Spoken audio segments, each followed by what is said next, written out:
Hoy celebramos las primeras vísperas del patrono de España, el apóstol Santiago. Y pensando en la catedral mientras rezaba el breviario sobre qué podría predicar hoy, se me ha ocurrido un tema que creo que puede ser interesante. El Imperio Español. ¿Por qué voy a predicar sobre esto? Pues porque el Imperio Español, ya en esa época, sus contemporáneos lo consideraban el más católico de todos los reinos.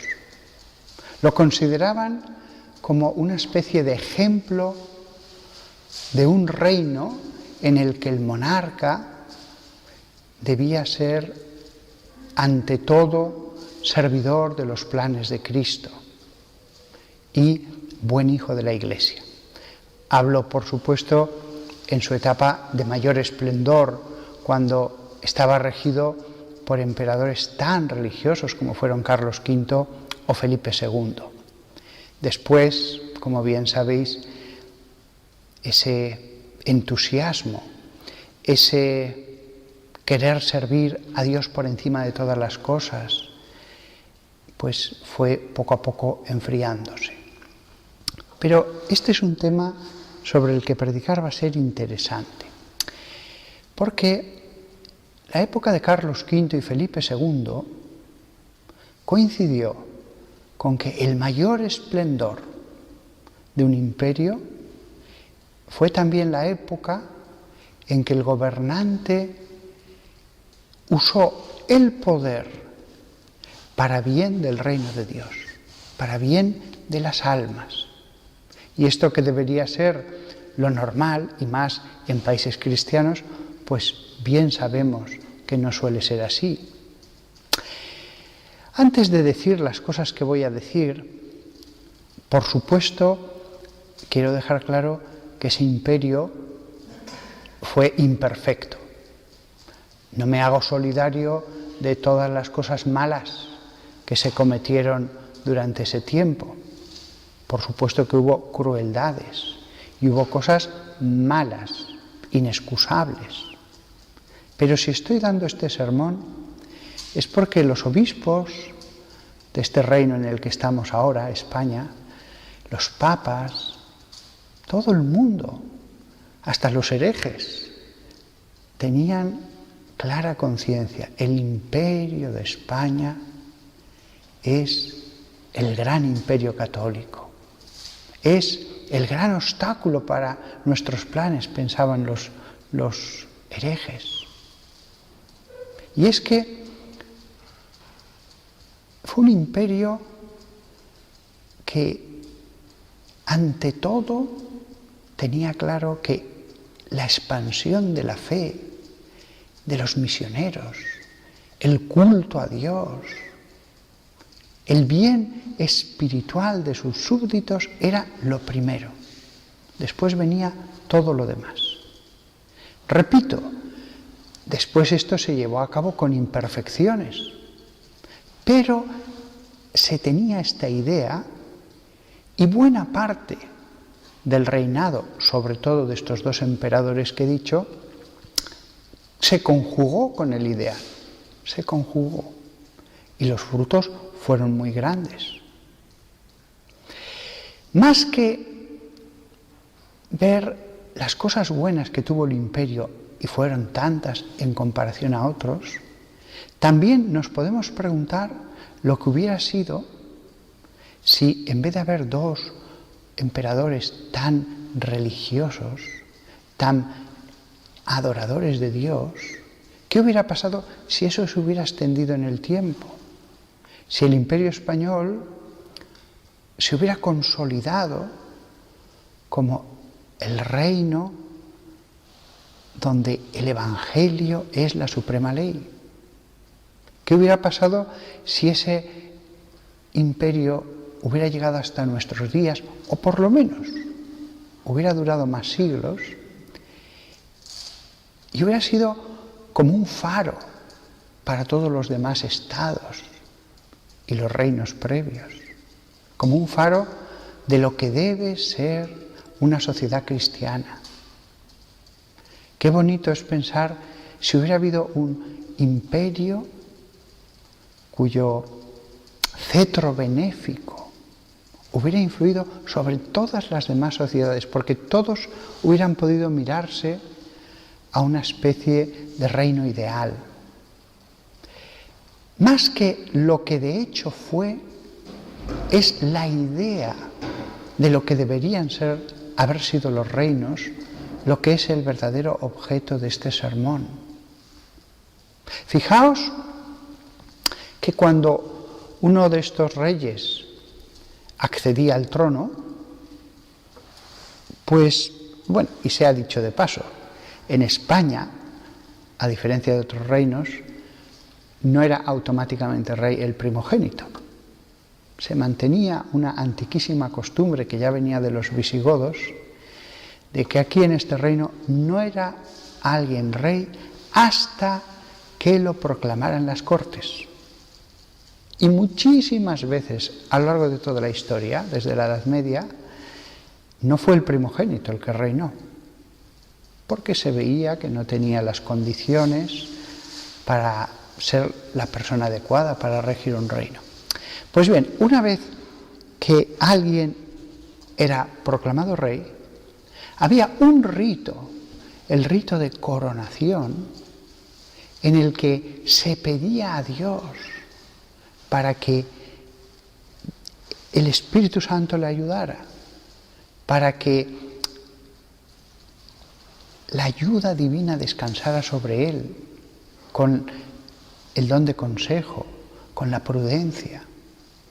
Y se le ungía para decir, no, el poder no puede ser como ha pasado tantas veces en siglos pasados, que había luchas, guerras civiles, etc. No, que mande a alguien, mejor o peor, pero que mande a alguien y que no nos matemos por ver quién va a mandar, que tenga sus consejeros, que tenga sus límites, pero que mande a alguien en paz.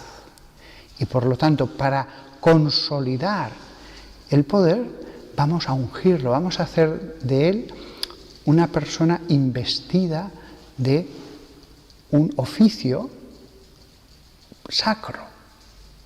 Ese era el sentido del ritual de coronación, que existía solo para los reyes, dado que existía una máxima autoridad, que esa máxima autoridad recibiera sacramentales en un rito muy elaborado para que Dios le ayudara, lo cual no le concedía de ningún modo autorización para hacer lo que quisiera, al revés. Se le recordaba una y otra vez que su poder no era omnímodo, debía estar sometido a la ley de Dios. Ya desde ese mismo comienzo las cosas estaban claras. Lo primero que has de buscar es a Dios, respetar su ley. Por supuesto que todos nosotros, habitantes del siglo XXI, tenemos claro las ventajas de la democracia. La democracia tiene más ventajas que acumular el poder en una sola persona. Pero dejando claro eso, en esa época, en el siglo XVI, no había defensores de la democracia, ni en el Reino de España, ni en el de Francia, ni en el de Inglaterra. Entonces, ellos estaban acostumbrados a esto que he dicho, que el poder sea estable, y lo otro requeriría una evolución. Entonces, fijaos lo que hubiera sido un reino que con buenos consejeros, con sabios alrededor del trono, se hubiera preocupado no de la ambición de expandirse, de conquistar, de hacer la guerra contra otros reinos, no. Imaginaos lo que hubiera sido un reino en que el rey, con sus más escogidos alrededor de él, se hubiera preocupado de los pobres, se hubiera preocupado del bienestar de sus ciudadanos, no de la gloria, no de sacrificar a sus súbditos por la gloria. No estoy diciendo que eso fuera así de modo perfecto, ni siquiera en la época de los dos que se consideran los más altos exponentes del Imperio Español. Vuelvo a repetir, el sermón es más acerca de lo que hubiera sido un imperio perfecto. Y reconociendo que quizás ese imperio español, con todas sus imperfecciones, fue de los más perfectos de los imperios que ha tenido la tierra. Otros imperios sacrificaron a sus hijos por la gloria del imperio, por arrebatar a otros territorios. Sin embargo, el Imperio Español, una de sus características en su mejor época, era que el rey consultaba a los mejores moralistas. ¿Es lícito hacer esto? Y se sometía a lo que decían los moralistas. Hay infinidad de consultas que se hicieron en esa época y de cómo el rey se sometió. Lo cual no significa que todo se hizo bien. Hubo cosas en la conquista y posteriores que, lo vuelvo a repetir, son la demostración de que incluso un rey católico que se confesaba, que obedecía a la Santa Madre Iglesia, era limitado. Lo fueron David y Salomón. Lo fueron David y Salomón. A pesar de los errores de esos dos seres humanos, ellos tenían clara una cosa, y es que los tronos se consolidaban por la bendición de Dios. Otros les dejaban que se preocuparan mucho de los elementos humanos, pero esos dos reyes, sobre todo esos dos, lo tenían muy claro. No. Es la bendición de Dios la que va a consolidar mi trono. Y efectivamente, cuando el rey es una persona temerosa de Dios, que debe amar al prójimo como a sí mismo, entonces la virtud se extiende desde la misma cabeza. Todos hemos visto a lo largo de la historia cómo el vicio, a veces la iniquidad, ya no el simple pecado, la iniquidad, se extiende y se ramifica desde la misma cabeza. En el caso del apogeo de ese imperio tan católico, la virtud se extendía desde la cabeza. Podría hablaros de los pecados y defectos que tuvieron esos dos monarcas, pero el balance global es muy positivo, muy positivo. La virtud gobernando, la virtud sirviendo de ejemplo a la misma corte, a los mismos nobles. Si eso se hubiera consolidado y se hubiera mantenido, pues probablemente Dios hubiera bendecido más ese trono y hubiera pervivido más. En el momento en que dejó de cumplir con la ley de Dios, con la virtud, etc., pues se fue apartando la bendición de Dios y poco a poco acabó siendo como cualquier otro reino y sufrió los resquebrajamientos y finalmente el derrumbamiento de cualquier cosa que es meramente humana, con sus defectos. En la medida que lo humano está vivificado por el Espíritu, por la gracia de Dios, se vuelve mucho más fuerte. El Imperio Español era una realidad meramente humana, pero era una realidad vivificada por el Espíritu.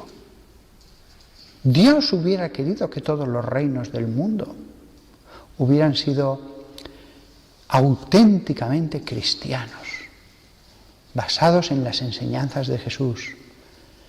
Pero la historia de las monarquías es una historia de crueldades y de grandes pecados.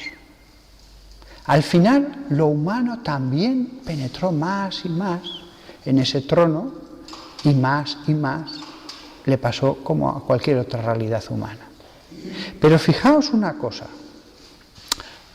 no solo el Imperio Español, ha habido otros muchos reinos en que ha habido monarcas que han sido verdaderas bendiciones para sus pueblos. Ha habido monarcas canonizados en distintos reinos.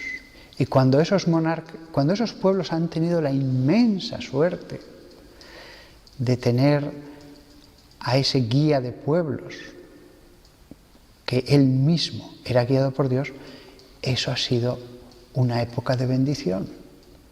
Eso sucedió, y nos lo dice muy claramente la Biblia, en el reino de Judá, y cada vez que había un buen rey, la bendición caía, pero ha sucedido también con los reinos cristianos. Se nota más en un imperio que era el más grande del mundo en esa época, como el español, se nota menos si ese rey tan bueno era rey de un reino pequeñito. Pero, para acabar, fijaos qué bonito esta contestación cuando llegan los informes acerca de todo el archipiélago que ahora conocemos como Filipinas. Le dicen a Felipe II, Majestad, son muchísimas islas, pero no hay allí cosas que vayan a suponer una riqueza para el reino. Va a suponer un gasto grande de capitales para tomar esas tierras, pero no va a reportar riquezas. Y la contestación de Felipe II es, antes perdería todas las riquezas de mi reino con tal de que la fe se extienda también a esas tierras. Lo cual no significa que después en esa conquista todo fue santo y puro. Eso también es verdad. Pero fijaos cuáles eran los ideales. Por supuesto que de ningún modo los españoles estaban justificados para tomar como prisioneros a seres humanos libres. Estuvieran en una isla, estuvieran en una selva de Latinoamérica. Nada justificaba al rey de España a quitar la libertad, a quitar los bienes a otros.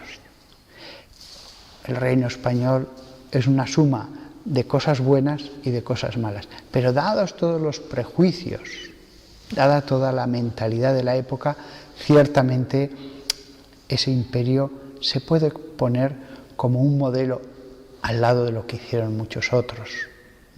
Pero no debemos caer tampoco en el nacionalismo de pensar que todo fue perfecto y que si lo hicieron ellos pues ya todo estaba bien.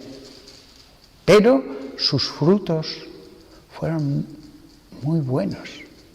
Y al final, pues la independencia de los pueblos se produjo porque quizás su influjo no fue tan nítidamente evangélico, puro, bueno, como para que los hombres lo vieran totalmente claro, el que valía la pena seguir, lo cual no significa también que las independencias se produzcan porque todo el mundo quiera salirse.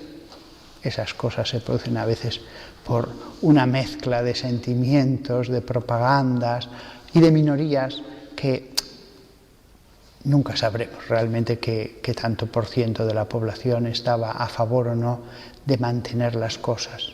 Pero también es verdad que ya que hemos hecho este sermón, el derramar la sangre de cientos o miles de personas por lograr la ruptura de algo que no era opresivo, de algo que en sí no era malo, de algo que cuando se quitó tampoco ni la calidad de vida ni la libertad de las personas mejoró, moralmente yo no lo veo bien. Y eso vale para el Imperio Español y para tantas otras sociedades. La libertad es un bien de Dios, pero las cuestiones políticas, de fronteras, etc., cuando hay que lograrlo a través del sufrimiento humano, espera, deja tiempo. Si tu causa es justa, tu causa con el tiempo aunará más voluntades, se consolidará.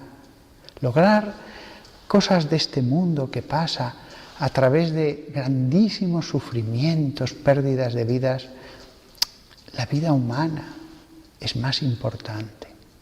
Si tu lucha es justa, no dudes de que el tiempo te irá dando más la razón. Pero querer conseguir las cosas, por muy nobles que nos parezcan, pero de este mundo, con ese precio, pues no vale la pena.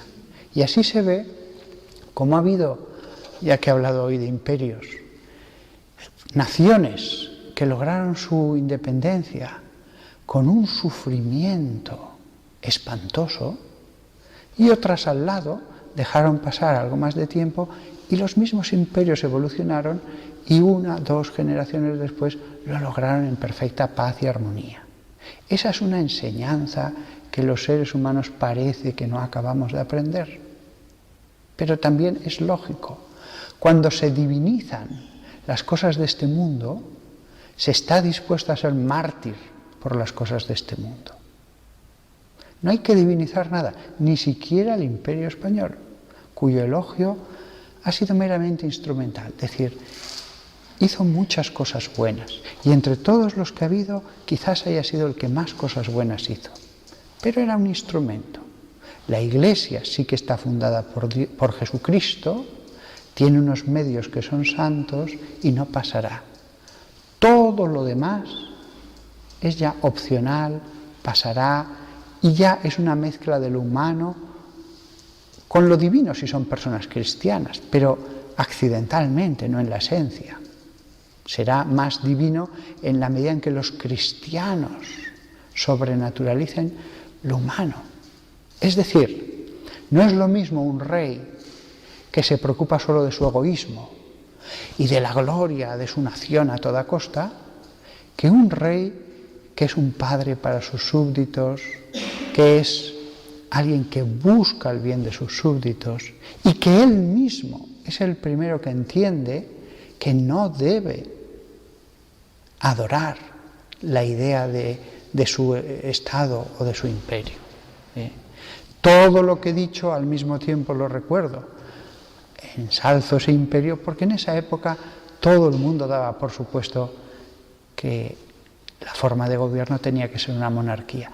Afortunadamente la evolución de los siglos ha llevado a que todos entiendan que el poder es una cosa tan peligrosa, corrompe tanto a las personas si no están muy iluminadas por el Evangelio, que es mejor dividirlo, limitarlo y someterlo a un medio tan, en fin, opinable en sus resultados como son unas elecciones, pero a la larga es mejor eso que no lo otro. Nada más. Lo que he hecho hoy con este imperio se podría hacer con toda la historia humana. Cabe una historia teológica de toda la historia humana. Lo que hacen los autores de la Biblia con el reino de Judá e Israel se podría hacer con el Imperio Romano, con los reinos medievales, etc. Hoy le ha tocado a esto y en cualquier caso que todos nosotros recemos por los que nos gobiernan porque pueden hacer mucho mal o mucho bien.